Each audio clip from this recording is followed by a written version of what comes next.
Good evening, assalamu alaikum, and welcome to Sports Extra. I'm your host Ahmed Nawaz. Once again, a very exclusive show tonight.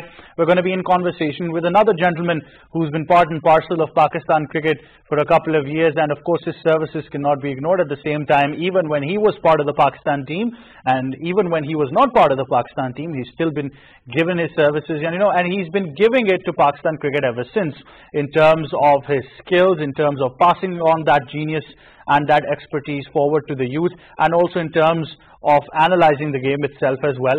I think the talk would continue. We'll keep in conversation with the gentleman, but our team here at Sports Extra has got a package for you to know more about this gentleman, so let's take a look. Cricket in Pakistan has a history of predating the creation of the country in 1947. Shoaib Mohammad is a former cricketer of Pakistan who played in 45 tests and 63 ODIs from 1983 to 1995. Traditionally, Pakistani cricket has been composed of talented players. Shoaib is the son of former Pakistani cricketer Hanif Mohammad. Shoaib was very much the son of Hanif Mohammad, usually an opener like his father. He restricted himself mainly to offside shots, and his cover drive was the sweetest of the lot. A front foot player, Shoaib scored 5 of his 7 test centuries against the pitcher bowler of New Zealand. He was an alert fielder in the cover, but just as comfortable roaming the deep on the leg side or under the helmet at short leg. As an occasional off-spinner, he just beneath the partnership-breaking category. Shoaib was a right-handed batsman who represented the country until the mid of 1990s. There is no doubt that Shoaib brought a touch of modernity and class to the game, which continues to inspire cricket lovers. He is now mostly involved in analysis of the game and also passing on the tricks of the trade to future generation through his amazing coaching skills. There you have it. That's our special guest for tonight, none other than the very, very legendary that he is. And he's one of the few people in Pakistan who talk real sense about the game now and who understand the importance of cricket at grassroots levels. It's a great honor having this fine gentleman with us tonight, none other than, like I said, the very legendary and the honorable Mr. Shoaib Mohammad. Assalamu alaikum, sir. Welcome to Sports Extra. Wa alaikum salam. Thank you so much. How are you? I'm very well, sir. It's an honor having you tonight. Let's just talk about the career in general, first of all. I think much can be said, but it won't do justice to you and, of course, your father at the same time as well. But having Sir Hanif there as a fatherly figure, as a father there, then it's, traditionally there for all of us to see where your cricket came from. Absolutely. It was, from the word go, it was a big morale booster for me. In the sense, when I used to go to school, they used to ask me, when are you going to break your father's world records? And that was a sort of an inspiration, a kick, sort of a thing that I have to play for Pakistan, and yet I have to get away with few world records. So that was, like I said, it was, although I was born in a family with the feather, lots of feathers in the hat, but it was at the same time not so easy, but yet difficult to prove myself, and yet God had been very, very kind that I made a mark, made an impact, mashallah say, all around the world with you must be knowing the world record, what we hold, only father and son in the world to score over 200 runs. So that speaks for itself. And it has been a great journey, I must say. Definitely it is, sir. And the great things would definitely come out tonight in all of this conversation. Now, the era in which you came onto bat, traditionally, it was a fast bowling era. We can never ignore that fact. Absolutely. And being a batsman in that era with not many facilities that you see batsmen getting now with the use of power play, the equipment and everything, but still managing to take fast bowlers head on, was a real, a blend of aggression inside your veins. Absolutely. To play these fast bowlers of yesteryears was what sort of it was a thing that made you come into the Pakistan side. That happened for me actually. Although initially I was just recognized as a reasonably good fielder, but over the period of time, mashallah, say that I happened to be amongst the top openers for Pakistan that made an impact overall, and especially Imran Khan Saab was the one who, and of course Javed Miandad, and initially it was Zahir Abbas Saab that I played my first test with, but Imran Khan Saab was the one who really gave me that push, that extra thing, backed me up all the way to that I have to prove myself and come out, emerge out as a winner. So for that, one had to do a lot of homework, and I used to. In fact, I'll tell you one story that I was listening to one of the interviews on PTV itself of my father, and he never taught me, about this. But he was saying that when we were planning to visit West Indies, we used to practice with a golf ball. That happened way back in 1958. Just imagine, people now these days they are coming up with this idea, and mashallah, Hanif Saab with a mindset of his own, that he created this thing by himself and used to practice, because at that time 30 days were required to reach West Indies by ship. So you can well imagine how things were. It was very difficult. So probably they used to practice back on the deck itself, or sometimes on the ground at the same time, I'm sure. But I picked it up, and I did a lot of practice with the golf ball. That because while going to West Indies and of course making an impact, you had to face those bouncers every now and then, and which used to whisper past by your ears. And at the same time, it was not easy because we were facing the fastest bowlers then. And but mashallah, say that helped me to made an impact overall against in front of Imran Khan Saab, and he appreciated it most of the time, that the way I played for Pakistan and never threw away my wickets, and that was the reason why most of the other players were scolded sometimes not to be giving their 100% on the pitch, but always appreciated me of doing so. That I never used to throw away my wickets and tried to help Pakistan to manage a reasonably good total. Well, sir, two things about your batting that we have certainly seen and applauded over the years, and also, to be honest, tried to copy that as well. One being that you tend to lean on the front foot, but still you had a brilliant balance when you punched the ball through the back foot with that high bounce that those fast bowlers were giving. And then having the temperament to spend so much time at the crease, and then equally, calculate the runs required at the same time as well, was certainly something that you kept on thinking in your mind again and again, that I have to stay on the wicket, I have to score runs at the same time. But you managed to balance that brilliantly in your career. Absolutely. The main requirement of being in the side for 10 or 15 years, it doesn't come easy, does not come overnight. You have to do a lot of thinking, a lot of homework has to be done, and of course prove yourself among the best of the best, because at that time we had lots of superstars in our side, like Javed Miandad Saab, initially Zahir Abbas Saab, then later on lots of superstars, Abdul Qadir Saab Maroon, and Imran Khan on top of the list was always there.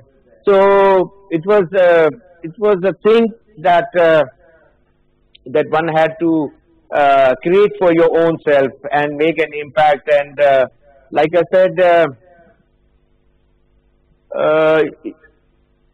one had to stuck with the basics, which was occupying the crease for longer, rotation of the strike, and looking for those gaps, using the pace of the ball. These the necessities of a good batsman is always among all these what I just mentioned. So of course those things were always in my mind, and of course talking to Hanif Saab, and he always used to guide me in the sense how to cope, because there are certain times, the difficult times, then of course there is easy sailing later on. So one has to, go in with a bigger heart and face the difficult, music of fast bowlers, and then things come much easier later on while when you are planning a bigger innings. So that's how these were some of the things what's coming to my mind right now that I used to stick with, and that helped me a lot, I must say. Definitely they did. Sir, if we look at the game now, and of course, like I said, you're one of the few people in Pakistan who talk real sense about the game. We see there is so much demand of limited overs cricket now. The format's getting shorter. We're towards T20 cricket, T10 on a couple of league fronts as well. The prospect of 100 coming up. Six-hitting ability is something that children all around want to copy, and the importance of Test cricket seems to be going down and down. How do you see the balance in this era where we have to stress the importance of Test cricket to our younger people as well? The thing is, it's everybody to anywhere in the world. If you ask this answer, what are the priorities around the country or amongst the top class, world class players? They'd always come and say Test cricket is the pinnacle. And of course, then comes the ODIs and the T20s much later. So, but in Pakistan, the psyche, the mindset is not what is followed around the world, which is a sad thing, because if you look at it, like Roots, Williamson, Khwaja from Australia, and a few others, they came in as a Test player, became a better player, went into the ODI side, and then later on they joined the T20s. But in Pakistan, it's the other way around. If you are thrown at the deep end and with lots of players right on top of your head, standing, waiting to catch you, then things get difficult. Then you got to understand the technicalities of the situation, the pressures, and you got to be stronger at the knees at the same time to confront those situations and come out of the bubble. So in Pakistan, Test cricket is not taken as seriously, because if you really go into deep and dig out, you will find all the coaches who had been around Pakistan or trying to educate the youngsters. They themselves had been failures in their lifetime. I'm sorry to say it, because it's how hard you try, or how God is willing to give you success, sort of a thing. And if you are not managed it right at on top level, then you are a failure. If you have played a few first class games, or even if you have played one or two Test matches, doesn't make you that you have. That is the thing, that you have crossed the borderline, but you have to make an impact. And if you don't, then you are sent back to the local teams later on. That means you couldn't face the pressures, and one has to come out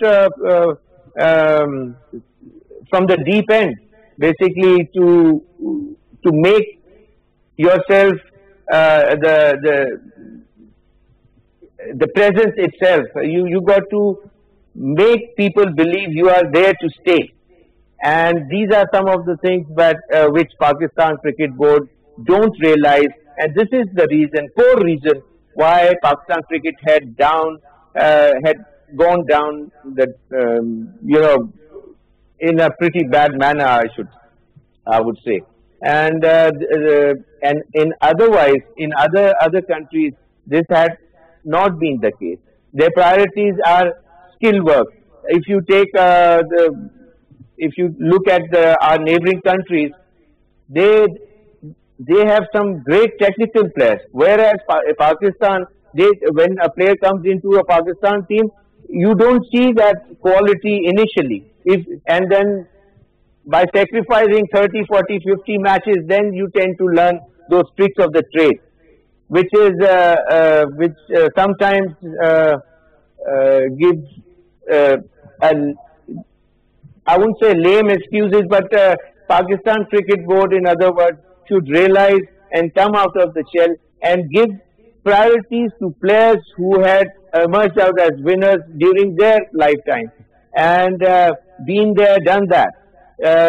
Batted in front of 50,000 people, 100,000 people, and you got to, change sometimes you got to change techniques during the innings. If one is not working out for you, then immediately you got to change your gears, shift your gears to get into the groove, which would help you during the innings, and that only happens during the nets. And these important things are not, to be very honest, they are not to be seen around Pakistan. At least I have not seen it in the last 25 years. So you mentioned a very pertinent and valid point here, and I'm tempted to ask you this question, having played cricket on the local level as well myself, that immediately the PCB thought that changing the structure of first-class cricket might help, where we saw department's role being curtailed and the region system being strengthened. But at the same time, since the past couple of years now, sir, we've seen no focus at all on club cricket. Do you think that this is something that will completely destroy Pakistan cricket in the long run? Because that is your factory from where you're getting cricketers. But so far, we saw no competitive cricket in Islamabad in terms of club cricket. None in Lahore, none in Karachi. Just a couple of Ramadan tournaments going on, but no specific focus on grassroots levels. Which is a must. It's a very good question you had put on. And it is a necessity, a core necessity of a country to develop players when they are young. This is one of the reasons why they don't come out as a quality product even at the age of 16, 18 years, whereas sometimes people were starting their cricketing careers at that age. Shoaib Mohammad, Hanif Mohammad Saab, there are so many, Javed Miankar Saab. They started on very early because they were taught, they were in the best of hands, who could educate them and who could see behind the curtain. And these were some of the things which helped some of the players I just mentioned. But in the previous question, what you asked, I mentioned that these are some of the reasons why Pakistan cricket had fallen to ground zero, basically. And sorry, your question was about club cricket, sir. Not having about strong club cricket. Sorry. After school or college cricket, then of course at similar times you got to play your club cricket at the same time, and there people with good mindset of cricket, they pick and choose and let either the city cricket association know about it or the departmental cricket heads.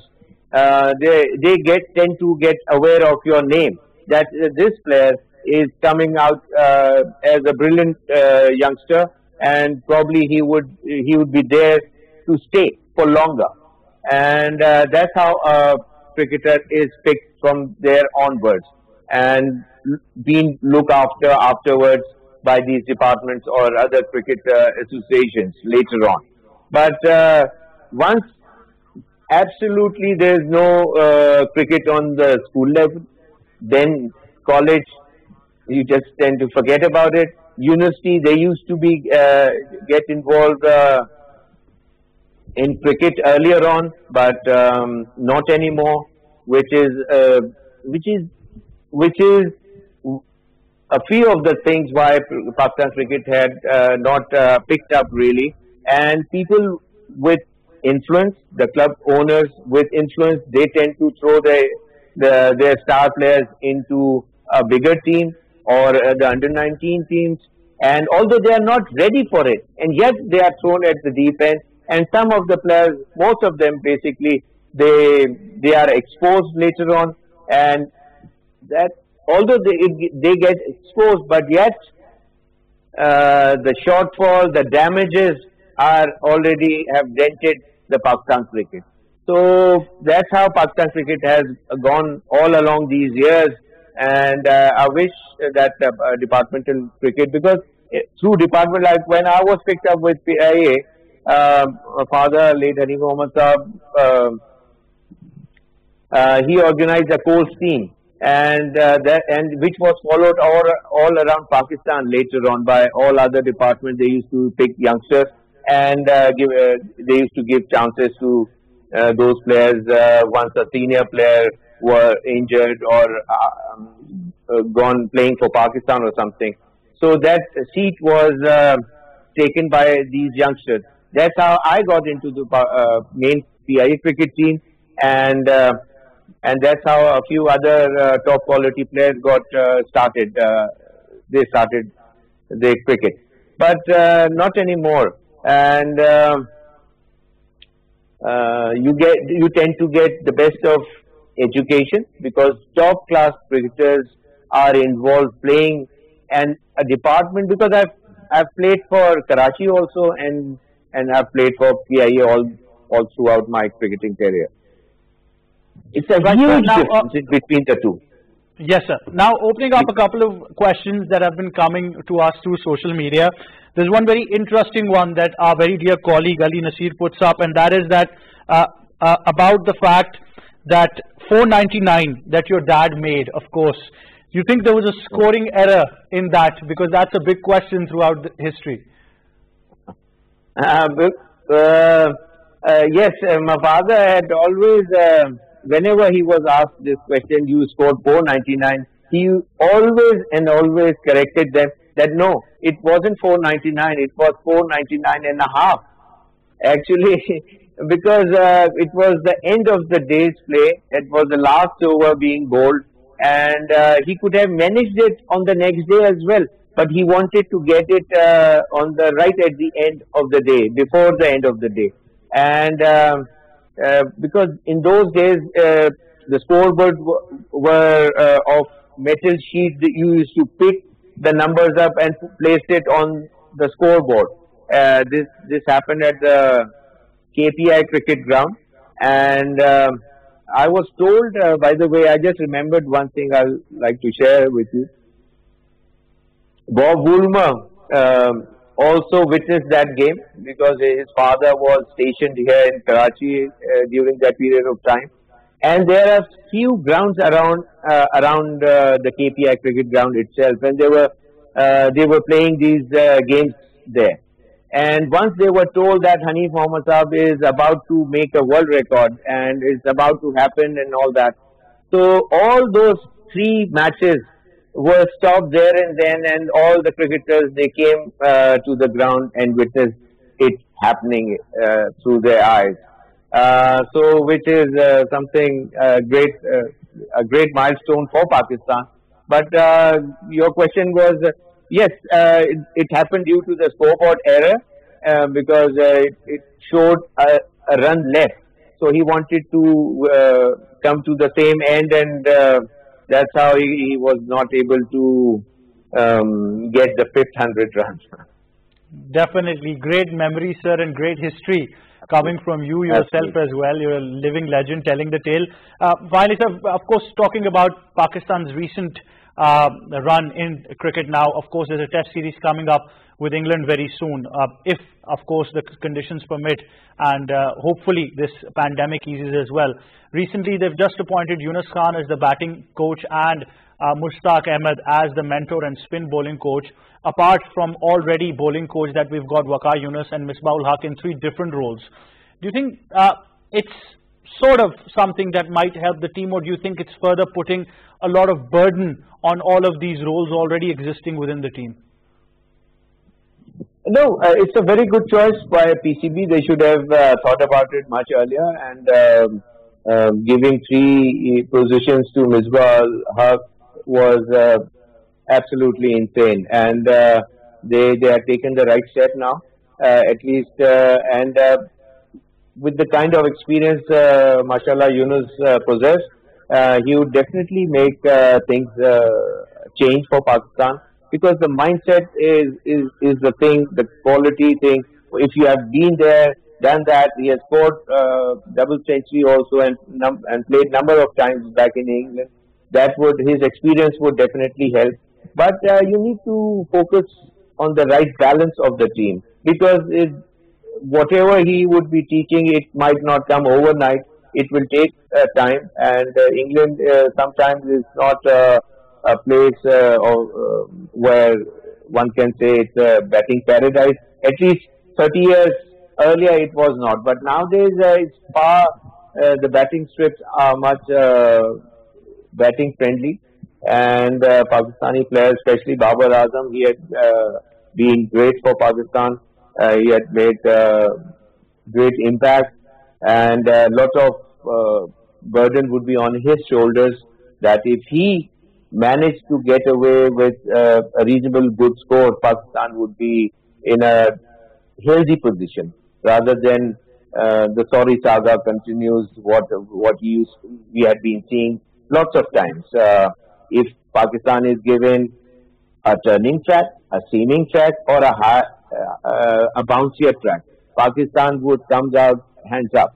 But things have changed, and I wish them all the luck and success in times to come.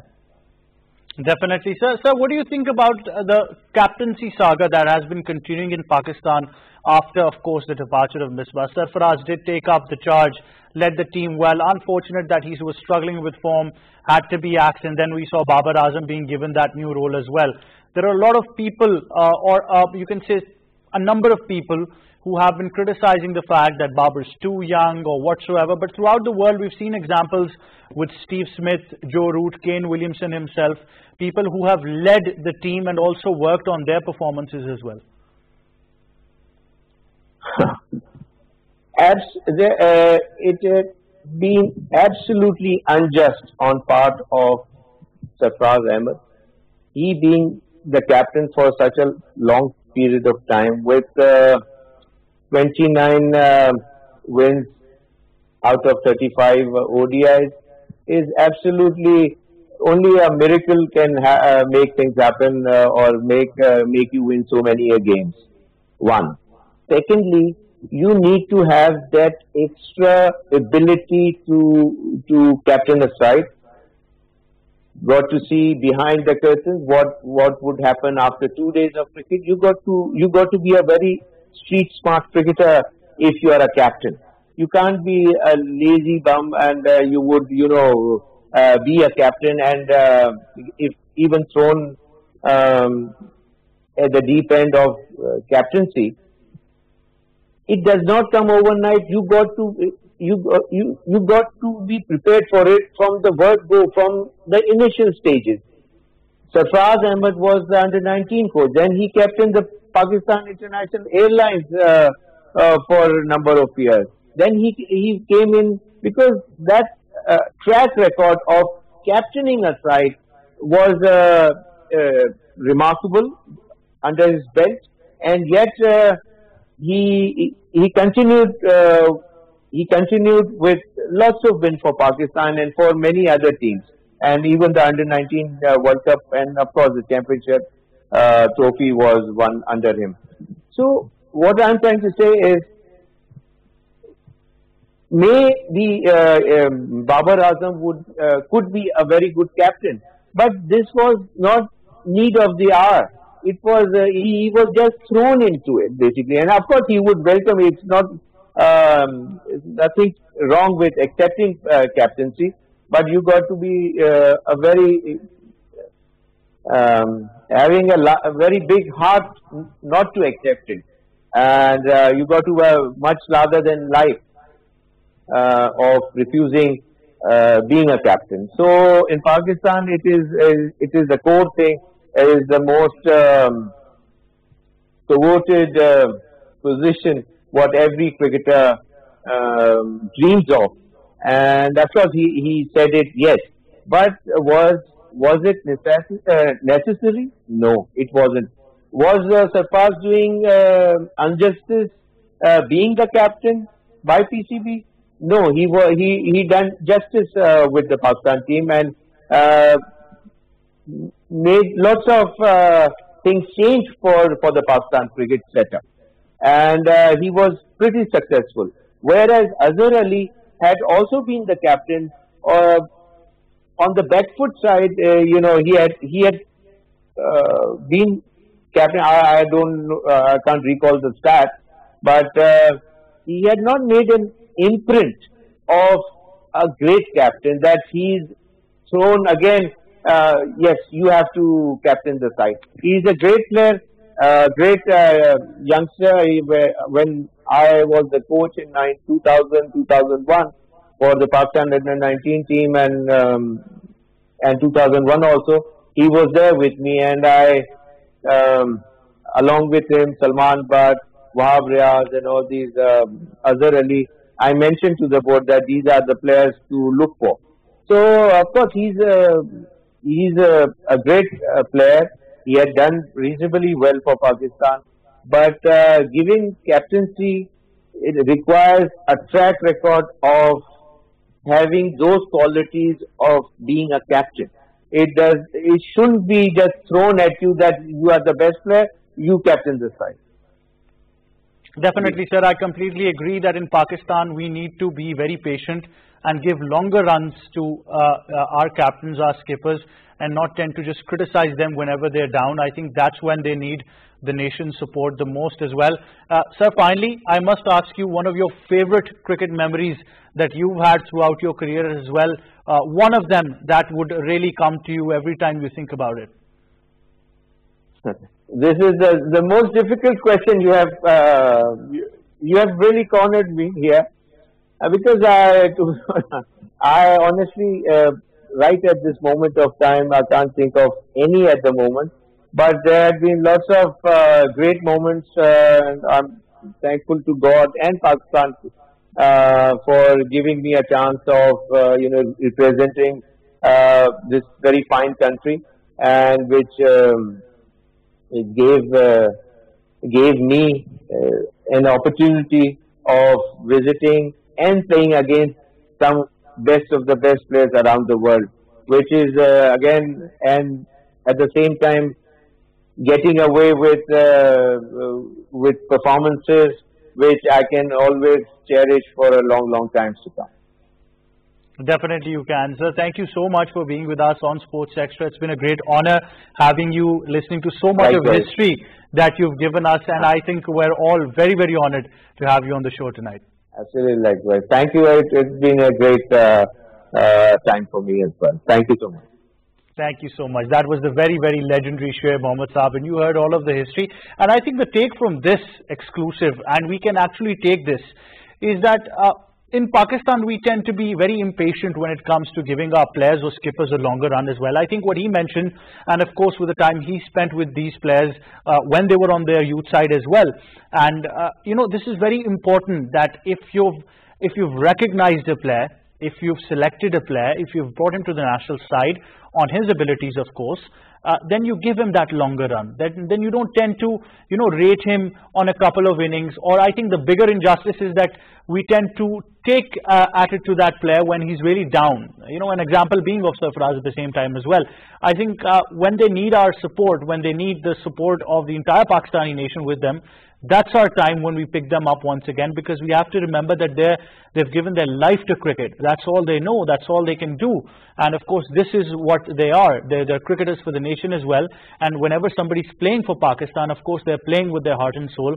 And there's no doubt about that. So I think that would be the take for tonight. It's been a great show once again, courtesy of Sports Extra. We'll keep on bringing you very exclusive interviews through this platform, and definitely listen to a lot of history that all of these people have, and at the same time also bring up some great talent on the youth side as well at the same time, as we always do. From me and the entire team, until our next show, it's goodbye for now.